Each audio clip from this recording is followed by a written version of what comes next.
बायंग्या।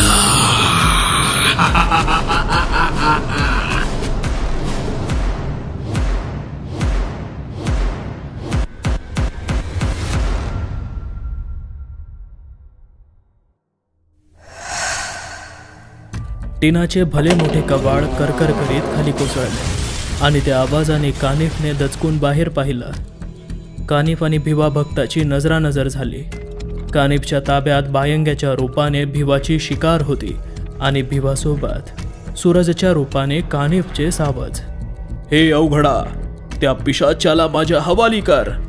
कानिफच्या शक्तींचा अंदाज न घेताच भिवाने त्याला दरडावले। समोरच्या लाल वर्तुळात बायंग्या आग ओकत भिवाकडे पाहत होता। रागाने त्याच्या पिशाच्य देहातील अंगार अधिक फुलू लागला होता। तुझ्या संगत ज्याला आणला हायस त्याला इथंच सोड आणि गपगुमान माघारी जा। मी तुझ्या गुस्ताखीला माफी देतो। सूरजकडे पाहत कानिफने रागाने उलट उत्तर दिले।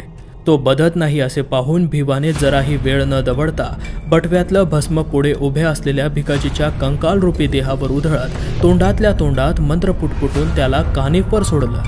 हातातली कुऱ्हाड उगारून भिकाजीचे कंकाल धनाधना पाय आपटत कानिफच्या रोखाने चालू लागले।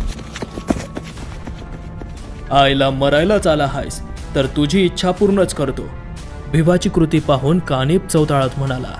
त्याने बायंग्याला भिकाजीवर सोडले। नव्या मालकाची आज्ञा मिळताच बायंग्या लाल वर्तुळातून बाहेर पडला। त्याचे शरीर धगधगून पेटून उठले।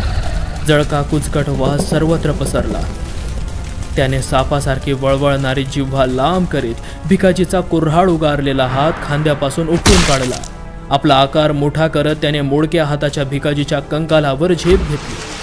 त्या अग्निज्वाळेत भिकाजीच्या सांगाळ्यावरचे उरले सुरले मांसही जळून गेले। दाह इतका भयानक होता की सारी हाडे होरपळून गळून पडली। भिकाजीच्या पिशाच्याला देह चुरला नाही। भिकाजीची हतबल झालेली एक पांढुरकी धुसर आकृती मग हवेत भिरभिरत राहिली। वाह, भले शाबास। आपल्या झुपकेदार मिशांवर पीळ मारत कानिफ त्याच्या गुलामावर खुश होत म्हणाला। बायंग्याने भिकाजीच्या पिशाच्याची केलेली अवस्था पाहून त्याचा नवा मालक आता समोर उभा असलेला मांत्रिक आहे याची जाणीव भिवाला झाली। शक्तिमंत्राचा वापर करून आपल्या भावाचा खात्मा करणाऱ्या पिशाच्याचा विनाश करण्याचं त्याचं स्वप्न भंग पावलं होतं। कानिफने त्याचा हाती आलेला डाव उधळला होता। आतापर्यंत भिवाच्या जीवावर कानिफशी 2 हात करू पाहणाऱ्या सूरजची अवस्था बिकट झाली होती। बायंग्याने भिकाजीच्या कंकालाची केलेली अवस्था पाहून तर त्याची बोबळी वळली होती। तो भीतीने थरथर कापत होता। मरण अगदी तोंडासमोर उभे होते आणि यशपालचाही अजून पत्ता नव्हता। अजून बी वेळ गेलेली नाही। आपण दोघे बी एकाच मार्गातले वाटसरू म्हणून पुन्ह्यांदा सांगतो, सोबत्याला सोड आणि जीव वाचीव। इथनं चालता हो। चेहऱ्यावर छद्मी हास्य दाखवीत कानिफ भिवाला म्हणाला। बायंग्या समोरच्या भक्ताला संपवायला उतावीळ झाला होता, पण मालकानं अजून आदेश न दिल्यानं जागीच धगधगत तरंगत होता। सोबत त्याचं फिसफिसणं चालूच होतं। त्याच्या भोवतालच्या माशांचं घोंगावणं वाढत होतं। भिवाने दिगंबर रावांना सूरजच्या सुरक्षेचा शब्द दिला होता। प्राण गेला तरी तो गद्दारी करणार नव्हता। तेवढ्यात त्याला काही सुचल्यागत झालं। त्याने झोळीत हात घालून शक्तिमंत्र वापरण्यासाठी सिद्ध केलेल्या शक्तिरक्षेचा बटवा काढला। अजूनही त्या बटव्यात हालचाल सुरूच होती। शक्तिमंत्र वापरता येण्यासारखा नसला तरी ती शक्तिसिद्ध रक्षा खूप कामाची होती। शत्रू समोर ठाकला होता। वेळ अगदीच कमी होता। कानिफच्या काही लक्षात येण्याआधीच वेगाने हालचाली करीत भिवाने पिशाच्य वशीकरण मंत्रोच्चार करण्यास सुरुवात केली आणि बटव्याचे तोंड मोकळं करून शेवटच्या मंत्रोच्चारासोबत सारी शक्तिरक्षा बायंग्याच्या दिशेला सापकन उधळली। हवेत धुराळा उडाला। त्या सरशी बंदिस्त असलेले अनेक पिशाच्य जीव सरसर करीत बाहेर आले। त्यात हडळी, मुंजे, देवचार, लावसटी, संबंध यांचा समावेश होता। सारेच आता भिवा भक्ताच्या अधीन होते। भिवाने बायंग्याच्या दिशेने हातवारे करून इशारा करताच पिशाच्यांचा थवा बायंग्यावर झेपावला। भिवाच्या कृतीने कानिफ पुरता खवळला होता।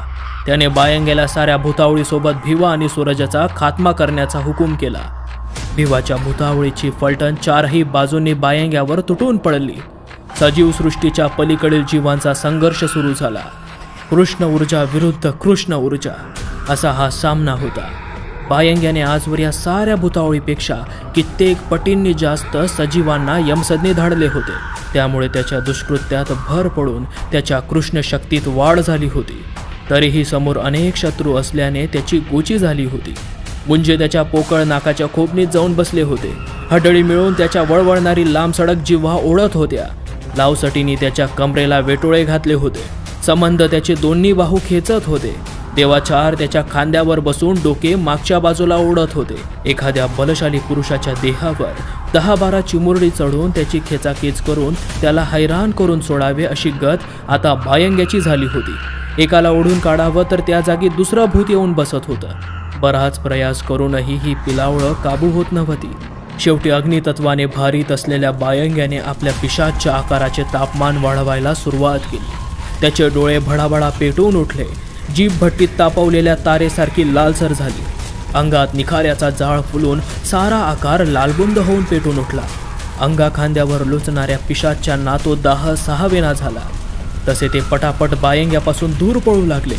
बायंग्या बऱ्यापैकी मोकळा झाल्याने त्याला हायसं वाटू लागलं.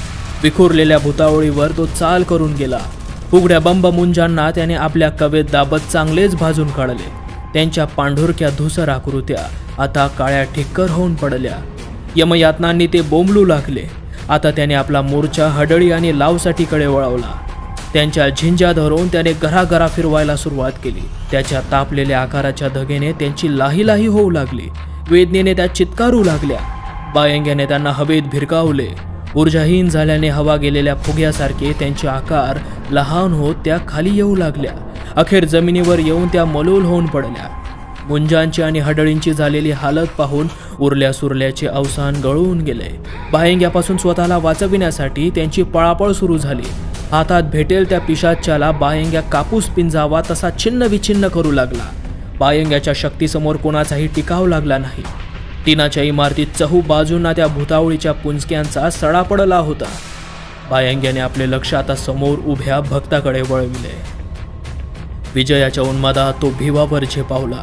सावध असलेल्या भिवाने जय बाबा शमशानी कालभैरवाचे नाव घेत त्याच्या हातातली पितळी बिल्ला असलेली काठी जोरात जमिनीवर आपटली आणि गुरुस्तुती मंत्राचा उच्चार केला. त्याबरोबर वीज कडकडल्यासारखा आवाज होऊन त्या पितळी बिल्ल्यातून शुभ्र किरणोत्सार सुरू झाला. हवेत झेपावलेल्या बायंग्याकडे त्या काठीचा रोग करताच एक वीजशलाका कडकड करीत बायंग्यावर कोसळली. तिच्या तीव्र धक्क्याने बायंग्या दूर फेकला गेला. भिवाच्या अनपेक्षित प्रतिहल्ल्याने कानिप आणि सूरज दोघंही अचंबित झाले. सूरजला पुन्हा धीर आला.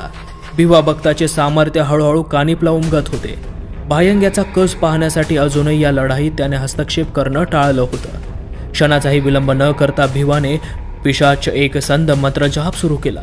मलूल होऊन जागोजागी विखुरली गेलेली सारी भूतावळ लोहचुंबकाप्रमाणे एकमेकांकडे ओढली जाऊ लागली. हळूहळू एक मोठा आकार तयार होऊ लागला. सर्व पिशाच्यांचे आकार एक झाल्याने एक दाट पांढुरक्या ढगासारखा अर्धमानवी आकार तयार झाला, ज्याला लांब लचक पांढरी शेपूट होती. अजूनही त्यांची शक्ती बायंग्यापेक्षा कमीच होती. आपली पितळी बिल्ला असलेली काठी हाती धरत भिवाने पुन्हा आपल्या गुरूंचे ध्यान केले. त्याबरोबर त्या काठीवरच्या पितळी बिल्ल्यातून शुभ्र किरणोत्सार सुरू झाला. त्याचा रोग भिवाने त्या पांढुरक्या पिशाच्या आकाराकडे करताच त्या आकाराला शुभ्र ऊर्जा प्राप्त होऊ लागली. काही वेळातच तो पांढरा आकार शुभ्र प्रकाशाने चमचमू लागला. भुतावळीला बायंग्यापेक्षा अधिक शक्तिशाली करण्याच्या नादात भिवाकडून एक चूक झाली होती.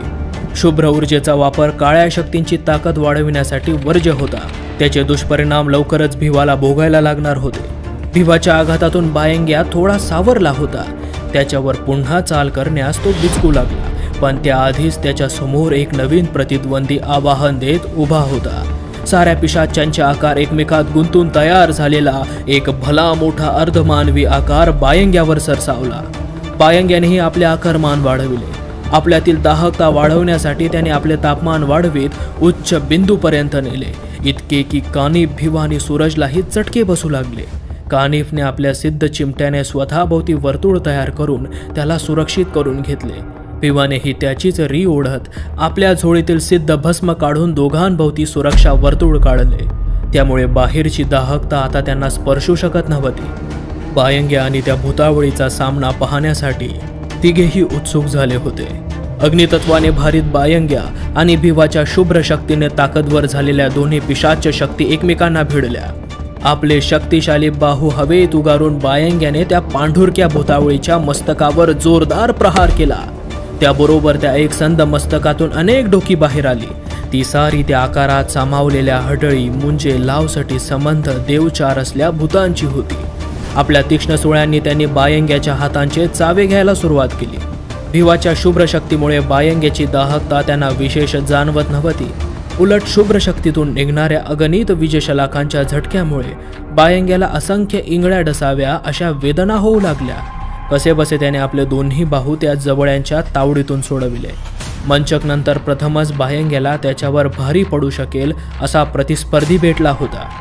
बायंग्याने आपला आकार कमी करत आपली सारी दाहकता एकवटून तोंडावाटे तो भयंकर आग ओकू लागला. आकारमान कमी करून सारी ऊर्जा एकत्रित केल्याने त्याच्या तोंडावाटे निघणाऱ्या ज्वालांची उष्णता कैक पटीने वाढली होती. त्या टिनाच्या इमारतीचे पत्रे तापून लाल लाल होऊन पिघळू लागले. आजूबाजूचे तापमान खूप वाढल्याने आपापल्या सुरक्षा कवचांमध्ये सुरक्षित असलेल्या कानिफ, भिवा आणि सूरजलाही ते वाढलेलं तापमान जाणवू लागलं. आता त्यांच्या शरीरावर घामाच्या धारा निथळू लागल्या. समोरच्या त्या पांढुरक्या भुतावळीवर तो आग ओकू लागला. वेगवेगळी झालेली ती डोकी त्या आगीच्या तीव्रतेमुळे होरपळू लागली. पटापट सारी डोकी एकत्र होऊन पुन्हा एकसंध झाली. भुतावळीनेही आपला आकार सीमित करून सारी शुभ्र ऊर्जा आपल्या दोन्ही बाहूंमध्ये साठवली. आता त्यांचे बाहू शरीरापेक्षा मोठे भासत होते. असंख्य बीजांची शक्ती त्या बाहूंमध्ये एकटवली होती. भुतावळीने आपल्या अजस्र बाहूंनी बायंग्याचे तीव्र आग ओकणारे दोन्ही जबडे अतिबलाने एकमेकांवर दाबत बंद केले. त्याबरोबर त्या आगीचा मारा बंद झाला. त्या घट्ट पकडीतून आपले तोंड सोडवण्यासाठी बायंग्या झटपट करू लागला. पण शुभ्र ऊर्जेमुळे बलवान बनलेल्या त्या भुतावळीसमोर त्याची धडपड कमी पडत होती. त्याची फडफड दाबण्यासाठी त्या एकसंध भुतावळीने आपली लांबलचक शेपूट बायंग्याभोवती गुंडाळून आवळली. त्या वेटोळ्यात अडकल्याने बायंग्याची उरली सुरली धडपड बंद होऊन तो जेरबंद झाला. हालचाल बंद झाल्याने विझणाऱ्या निखाऱ्यासारखी त्याची दाहकता कमी होऊ लागली. डोळ्यांची धग कमी होऊन ते मंद लालसर टिमटिमू लागले. भुतावळ बायंग्यावर पूर्णपणे हावी झाली होती. मंत्रशक्तीने आणि शुभ्र ऊर्जेचा वापर करून भिवाने बायंग्यासारख्या सामर्थ्यशाली पिशाच्याची दयनीय अवस्था केली होती. शक्तिमंत्राशिवाय त्याने ते साध्य केले होते. आपल्या कर्तृत्वावर तो मनातल्या मनात खुश झाला होता. भिवासारख्या सामान्य भक्ताकडून मात मिळाल्याने कानिफ मात्र क्रोधित झाला होता. त्या लढाईत जिंकण्यासाठी त्याने बायंग्याची मदत करण्याचे ठरविले. आपल्या समोर असलेल्या पांढऱ्या पिठाच्या वर्तुळात त्याने एक ताम्र कलश ठेवला. मुखापर्यंत पाण्याने भरून घेत त्याने स्तंभन क्रियेला सुरुवात केली. सैतान देवाचे स्मरण करत त्याने स्तंभन मंत्रोच्चार सुरू केले. स्तंभन क्रियेमुळे बायंग्या भोवतालच्या भुतावळीच्या वेटोळ्यात प्रचंड उलथापालथ सुरू झाली. एक संध आकार विस्कळीत होऊ लागला. एक एक पिशाच त्या आकारातून वेगळे होत ताम्रकलशाकडे ओढले जाऊ लागले. स्तंभन क्रियेने कानिफ प्रत्येकाला त्या कलशात स्तंभित करत होता. बायंग्या भोवतालची पकड सैल होत होती. हळूहळू सारे पिशाच त्या कलशात स्तंभित झाले. त्याबरोबर कानिफने त्या लाल कापडाने त्या कलशाचे मुख बांधून बंद केले. तो पांढुरका आकार नाहीसा झाला होता. आजूबाजूला उरलेली ती शुभ्र ऊर्जा आकारमान नष्ट होताच हवेत विरून गेली. बायंग्या पुन्हा मोकळा झाला. आपली उष्णता वाढवून बायंग्या पुन्हा मूळ स्वरूपात येत पेटून उठला. तोंडी आलेला घास कानिफने ओढून नेला होता. बायंग्याच्या विनाशाचा भिवाचा शेवटचा प्रयत्नही असफल झाला होता. कानिफचा पुढचा डाव ओळखून भिवाने त्याच्या व सूरजच्या सुरक्षेसाठी सप्तरक्षा कवच आखण्याचे ठरवले. त्यासाठी आपल्या हातातील पितळी बिल्ला असलेल्या काठीला जमिनीवर आपटत त्याने पुन्हा गुरुस्तुती मंत्र उच्चारण सुरू केले. पण यावेळी किरणोत्सार झालाच नाही. भिवाने पुन्हा पुन्हा प्रयत्न करून पाहिला, पण प्रत्येक वेळी निराशा पदरी पडत होती. भिवाला आपली चूक उमगली. शुभ्र ऊर्जेचा गैरवापर केल्याने त्याचा शक्तिस्त्रोत कुंठित झाला होता. कानिफला भिवाची झालेली गोची लक्षात येताच त्याने बायंग्याला त्याच्यावर पुन्हा हल्ला करण्यासाठी आज्ञा दिली. भिवाने घाईघाईत आपल्या झोळीतून सिद्ध भस्म काढून रक्षावर्तुळ आखले व रक्षमंत्र जाप सुरू केला. सूरज, जोवर आपण या वर्तुळात आहोत तोवर आपण दुष्ट शक्तींपासून सुरक्षित आहोत. तेव्हा काहीही झाले तरी याच्या बाहेर जायचे नाही. भिवाने ताकीद दिली. यशपाल कोणत्याही क्षणी येईल, आपल्याला नक्की मदत करेल. सूरजनेही भिवाचा धीर वाढवित म्हटले. त्यांच्या सुटकेची सारी मदार आता यशपालच्या येण्यावर विसंबली होती. आपल्या नव्या मालकाची आज्ञा पाळत भिवावर हल्ला करण्यासाठी बायंग्या पुन्हा सज्ज झाला, पण रक्षा कवचामुळे त्याची निराशा झाली. त्या वर्तुळात त्याला प्रवेश करता येत नव्हता. लांबत चाललेल्या या लपंडावामुळे कानिफ खूप अस्वस्थ झाला होता. दोघेही स्वतःहून रक्षाकवचाबाहेर पडल्याशिवाय बायंग्याला त्यांना ठार करणे शक्य नव्हते. कानिफने डोळे मिटून काहीतरी पुटपुटणे सुरू केले. त्याबरोबर भिकाजीच्या घराबाहेरील अंगणात बाजेवर पहुडलेल्या रम्याने आपले हिरवट झाक असलेले डोळे सताड उघडले. यंत्रवत चालत तो उठला आणि बाहेर उभ्या असलेल्या महिंद्रा पिकअपमध्ये बसत त्याने इग्निशन सुरू करीत जोरात एक्सलेटर दाबला. वेगाने गाडी दाबत तो शेटजींच्या बंगल्याच्या दिशेने निघाला. जीव मुठीत घेऊन वर्तुळात उभे असलेल्या भिवा आणि सूरजला वाढत जाणारी गाडीची घरघर ऐकू येऊ लागली. काही समजण्याच्या आत हेडलाईटचे प्रकाश झोत अंगावर टाकत त्यांच्याच दिशेने वेगाने येणारी महिंद्रा पिकअप त्यांना दिसली. इकडे आड तिकडे विहीर अशी त्यांची अवस्था झाली.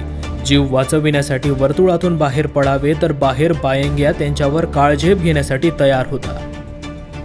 आतच राहावे तर गाडीच्या प्रचंड धडकेमुळे त्यांचे वाचणे अशक्यच होते.